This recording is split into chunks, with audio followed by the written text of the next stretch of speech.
High, আশা করি তোমরা সবাই ভালো আছো। আমিও খুব ভালো আছি। তো ওই দিনকে আমি চলে গিয়েছিলাম গড়িয়াহাটে বন্ধুর বিয়েতে নিজে কী পরবো তার জন্যে শাড়ি কেনাকাটা করতে। তো আমি প্রথমেই চলে গিয়েছিলাম পলাশ শাড়ি কুঞ্জে, যেটার লোকেশনটা আমি তোমাদেরকে কমেন্ট বক্সে দিয়ে দেবো।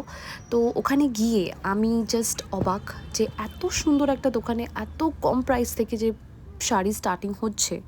তো আমার প্রেফারেন্সেস ছিল যে একটু ডার্ক কালারের শাড়ি নেওয়ার। তো আমি আর তিথি আমরা বেশ কিছু শাড়ি আমাদের গায়ে ফেলে দেখছিলাম যে কোনটা কীরকম লাগে। এই হালকা কালারের শাড়িটাও আমার খুব ভালো লেগেছিলো, কিন্তু আমি একটু যেহেতু ডার্ক কালার চাইছিলাম, তো আমাকে যে দিদি দেখাচ্ছিলেন, এই যে আমি ওনাকে বলাতে উনি আমাকে সেই বুঝে বেশ কিছু ডার্ক কালারের শাড়ির অপশন বের করে দিয়েছিল। এই একটা তো আমরা আবার সব শাড়িগুলোই আমরা গায়ে নিয়ে নিয়ে দেখছিলাম কোনটা কীরকম লাগে, বাট ডিসাইড করতে পারছিলাম না। অ্যান্ড শেষে আমাদের এই দুটো শাড়িও দেখালো, আর ব্ল্যাক কালার, তো আমার তো একটা উইকনেস আছে ব্ল্যাক কালারের প্রতি। তো এখন দেখাবো না কোন শাড়িটা নিয়েছি, সেটা আমি একেবারে পরে তোমাদেরকে ফাইনাল লুকে দেখাবো। অ্যান্ড বেরিয়ে এসে আমরা একটু বিজেপির মিছিল যাচ্ছিলো, তো আমরা সেই মিছিল একটু দেখলাম।